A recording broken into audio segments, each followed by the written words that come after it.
বিসমিল্লাহির রহমানির রহিম। Hello everyone, আসসালামু আলাইকুম। স্বপ্ন নূরের সংসার থেকে আমি নূর আপনাদেরকে ওয়েলকাম করছি নতুন একটি লাইফস্টাইল ব্লগ ভিডিওতে। কেমন আছেন আপনারা সবাই? নিশ্চয়ই ভালো আছেন। আমরা আলহামদুলিল্লাহ ভালো আছি। আমার আজকের ব্লগটি শুরু করেছি বিছানা গোছানো থেকে। আশা করছি পুরো ভিডিও আপনাদের অনেক অনেক ভালো লাগবে। অবশ্য শুরু থেকে শেষ পর্যন্ত থাকার অনুরোধ রইল। কোথাও কোনো অংশ আপনার একটু হলেও ভালো লেগে যেতে পারে। যদি ভালো লেগে যায় তাহলে প্লিজ একটি লাইক দিয়ে ভিডিওটা কন্টিনিউ করুন। আপনার ছোট্ট একটি লাইক আমাকে নতুন দিনের ভিডিও বানানোর উৎসাহ যোগায়। নিয়মিত ভিডিও আপলোড দিই না, আমার চ্যানেলের একদম 12টা বেজে গেছে। তো এই প্ল্যাটফর্মে কাজ করতে হলে আপনাকে নিয়মিত থাকতে হবে। যেই কোনো কিছুতে যদি আপনি যত্ন নেন সেটাও কিন্তু আপনাকে একটা ভালো রেজাল্ট এনে দেবে দিন শেষে। তো আমরা যদি ভালো মতো কাজই করতে না পারি তাহলে কিন্তু আমাদের কোনো কিছুতেই সফলতা আসবে না। তো আজকে শুক্রবার, পবিত্র জুম্মা মোবারক। আর বেডশিটগুলো চেঞ্জ করব, সাথে আপনাদের সাথেও সুন্দর সুন্দর বেড কভার বিছিয়ে শেয়ার করছি।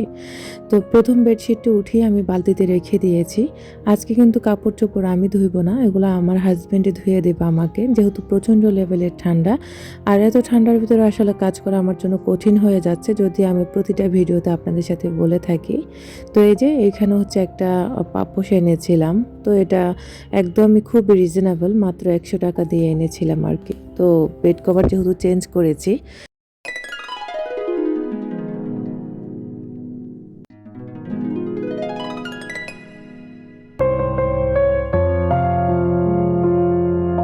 বেডশিটটি যেহেতু চেঞ্জ করেছি, মনে হলো রুমের পাপোশটা একটু চেঞ্জ করে দিই। এটা পুরনো যে পাপোশটা ছিল সেটা আমি ওয়াশরুমের সামনে দিয়েছি, আর নতুন পাপোশটা আমি এখানে দিয়েছি। তো ওটার দাম 100 টাকা নিয়েছে। এখন চলে এসেছি আমি কিচেনে। আমি আমার সমস্ত বেডরুম সুন্দর করে গুছিয়ে নিয়েছি। আজকে কিন্তু শুক্রবার, আজকের দিনটাকে কিন্তু হেলাফেলা করে কাটানো যাবে না। এটাকে গরিবের হজের দিন বলা হয়, বা আমাদের ঈদ উল ফিতর বা ঈদ উল আজহার থেকে কোনো অংশেই কম নয়। শুক্রবারটা যদিও অনেকে হাসি খুশিভাবে কাটিয়ে দেয়, সেটা ঠিক আছে। তবে হাসি খুশির সাথে আপনাকে কিছু আমল নিয়ম ফলো করে দিনটা কাটালে সেই দিনটাই আপনার জন্য অনেক বেশি বরকতময় একটা দিন হবে। তা আমি বেশিরভাগ আমি শুক্রবারে তেমন একটা কাজ করি না। আমার আসলে ভিডিও কোয়ালিটি কেন জানি খারাপ হচ্ছে, আমি বুঝতেছি না। তবে কেমন কেমন জানি আমার কাছে লাগে, আমার মোটেও ভালো লাগছে না। যাই হোক, হয়তোবা বেশ কিছুদিন কাজ না করার জন্য এরকম সব কিছুতে একটু এলোমেলো লাগছে। তো এদিক দিয়ে বাজার সদাইপাতি আনা হয়েছে। আমার হাজব্যান্ড এই বাজারগুলো নিয়ে এসেছে। একটা বড় সাইজের বাঁধাকপি, এত বড় বাঁধাকপি, যেটা দেখে আমার খুব বিরক্ত লেগেছে যে এত বড় বাঁধাকপি আমরা কয়দিনে খেয়ে শেষ করব। আর 1 কেজি ক্ষীরা এনেছে, সাথে বাচ্চাদের জন্য একটা ব্রয়লার মুরগি নিয়ে এসেছে। আর শুক্রবার মানে ওদের জন্য একটু মুরগির ব্যবস্থা করা, এটা ওরা অনেক আনন্দে থাকে আর কি। যাই হোক, আলহামদুলিল্লাহ যা কিছু এনেছি। এদিক দিয়ে এখন আমি চাল ধুয়ে নেব। একজন আপু বলেছেন যেদিন আমি রান্নার কাজ শেয়ার করব সেদিন যেন পুরোটা ভিডিওতে দেখিয়ে দিই সব কিছু। তো আসলে ক্যামেরা ধরে ধরে, তারপর ট্রাইপডে দিক সেদিক নিয়ে নিয়ে বারবার ফোনটাকে সেটিং করে ভিডিও করা কেন জানি খুব বিরক্তিকর লাগে, একদমই ভালো লাগে না। তো এজন্য আসলে যেটুকু করার প্রয়োজন ঠিক সেটুকুই করি। আর এত বড় ভিডিও আপলোড করলে আপনাদেরও অনেক বেশি বোরিং লাগবে, আর আমি খুব চিন্তায় থাকি যে আপুরা ভিডিও দেখে কিনা। তো এদিক দিয়ে আমার রাইস কুকারটা নষ্ট ছিল, এখনও নষ্ট। তো এটাকে নামিয়ে দেখি এটা চলে কিনা। দেখলাম যে চলে, কিন্তু চললেও লাভ নেই, কিছুক্ষণ পর পর শুধু বন্ধ হয়ে যায় সুইচটা। তো ওটাকে ঠিক করি আমরা আপাতত ব্যবহার করব। রাইস কুকার ছাড়া একদম জীবনটা আমার তেনা তেনা হয়ে যাচ্ছে, আমার কাছে এমনই লাগে।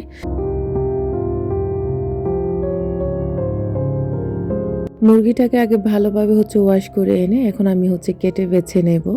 আর মুরগি কাটা হয়তোবা অনেকের কাছে বিরক্তি লাগে, এটা আমার কাছেও লাগে। তারপরও কিছু করার নেই, মাছ কাটা মুরগি কাটা এগুলো আমি পছন্দ করি না, বিশ্বাস করেন। আমার কাছে মনে হয় যেটা সহজে করা যায় সেটাই করতে ভালো লাগে। আর মুরগি মাছ কাটা কিন্তু আমার মা ভীষণ পছন্দ করে কাটাকুটির কাজগুলো করতে। যাই হোক, মায়ের মতো তো আর সব কিছু নিজে হ্যান্ডেল করতে পারবো না। মা তো মাই থাকে, সবার জীবনে মায়ের ভালোবাসা, মায়ের সব কিছু থাকে অপরিসীম। আমিও কিন্তু তার ব্যতিক্রম নয়। তো এদিক দিয়ে আরাফও কিন্তু মুরগিটাকে ধরছে, বারবার হাজারটা প্রশ্ন করছে, যেটা অনেক সময় বিরক্ত হয়ে যায়, আবার অনেক সময় খুব ভালো লাগে যে যখন ও বড় হয়ে যাবে তখন কিন্তু এই দিনগুলোকে খুব বেশি মিস করব।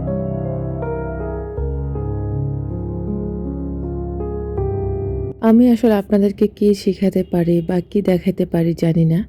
তবে আমি একান্ত আমার অভিজ্ঞতা থেকে আপনাদের সাথে সব কাজকর্ম আমার শেয়ার করে থাকি বা আমি লাইফে যা কিছু করি সেটাই আপনাদের সাথে প্রেজেন্ট করি।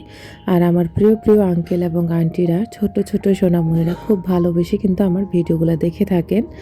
তো মুরগি অবশেষে কেটে একদম ভালো করে আমি ওয়াশ করে ফেলেছি। আর এখন কেন জানি ভিডিও খুব কালো, কালো দেখায়। এটা আসলে কেন হচ্ছে আমি জানি না। তবে আপনাদের কারো যদি এটা জানা থাকে অবশ্যই আমাকে কমেন্টস করবেন।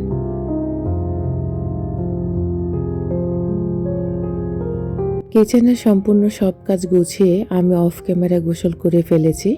কারণ যেহেতু শুক্রবার দেখা গেছে গোসলের টাইমটা দেরি হয়ে যাবে, তখন আবার নামাজেরও দেরি হয়ে যাবে। এ কারণে আমি কিন্তু অফ ক্যামেরা অনেকগুলো কাপড়-চোপড় ধুয়েছি, আরফান আরাফকে গোসল করিয়েছি। যেহেতু আজকে শুক্রবারে প্রচুর রোদ উঠেছিল আর প্রচণ্ড লেভেলের শীত কাটিয়ে আজকের দিনে মনে হয়েছিল শীতটা কমে গেছে। এত ভালো লেগেছে মাশাআল্লাহ। শুক্রবার মানে হচ্ছে বরকতময় দিন।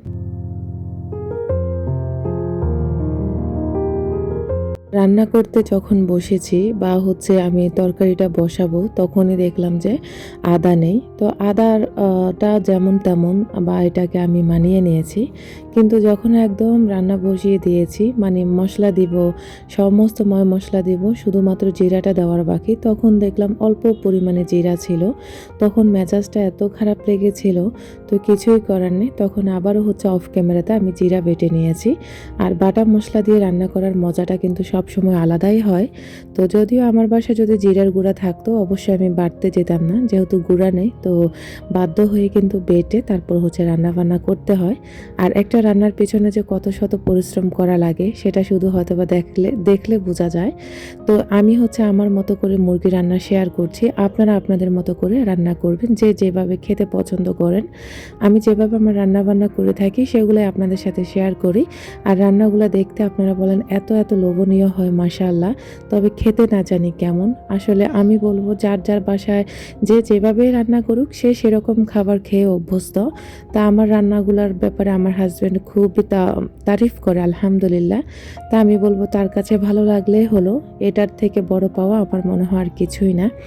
তো এদিক দিয়ে বড় বড় সাইজের কয়টা আলু ছিল, নতুন আলু, ওগুলো দিয়ে আজকে মুরগি রান্না করব। মুরগি কিন্তু আজকে আর বেজে রান্না করব না, খুব একদম দেরি হয়ে গেছে। তো এদিক দিয়ে হচ্ছে আমি নতুন আলু দিয়ে একদম মুরগিগুলোকে ভালো করে হচ্ছে কষিয়ে নেব। আর এইভাবে মুরগি রান্নার সাথে বড় বড় করে আলু দেওয়া আপনাদের ভাইয়ার মোটেও পছন্দ হয়নি।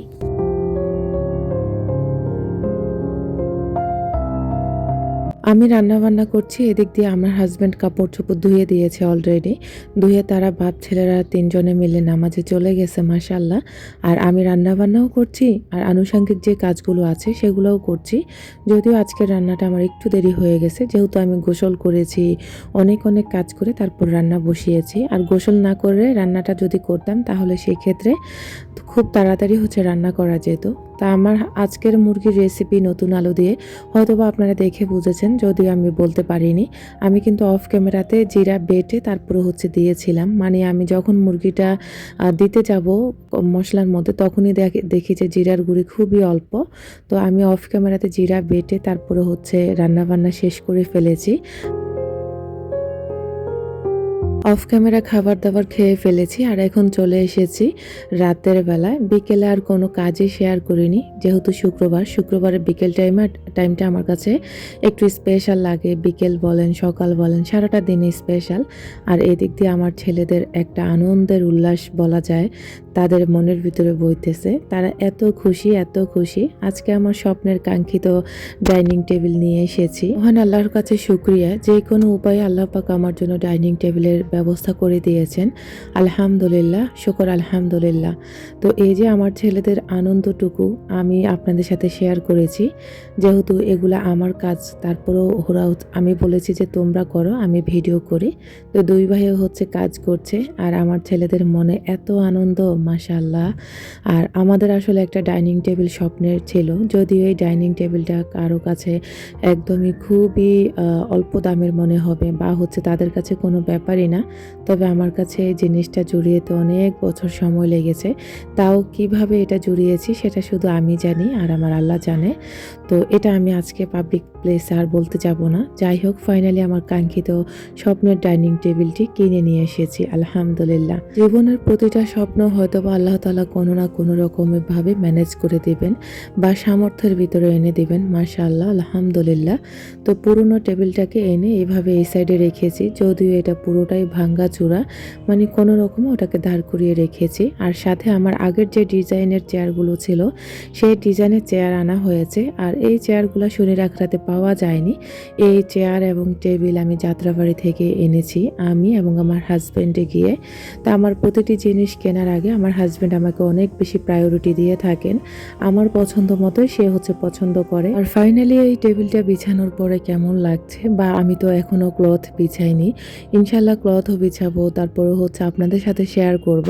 এভাবে থাকলে কেমন লাগে অবশ্যই কমেন্টস করবেন। আমার কাছে ভীষণ ভালো লাগছে। আর টেবিলের প্রিন্টটা আমার হাজব্যান্ড, বাচ্চারা এত বেশি পছন্দ করেছে। আর আরাফ তো মানে অলরেডি একটা সেলফি উঠিয়ে ফেলেছে যে আম্মু আমার ছবি উঠাও। তো ছবি উঠালাম। আর এই যে আমার কাঙ্ক্ষিত স্বপ্নের ডাইনিং টেবিল আজকে আমার পূর্ণ হয়েছে। আমার ঘরটাকে আজকে পরিপূর্ণ লেগেছে আলহামদুলিল্লাহ। আল্লাহ তাআলার অসীম রহমতে আল্লাহ আমার স্বপ্নগুলো পূরণ করেছেন। মাশাআল্লাহ, আলহামদুলিল্লাহ। আপনাদের কাছে আমার টেবিলটি কেমন লেগেছে অবশ্যই কমেন্ট করতে ভুলবেন না। আজকের মতো এখানেই বিদায় নিচ্ছি। দেখা হবে নতুন কোনো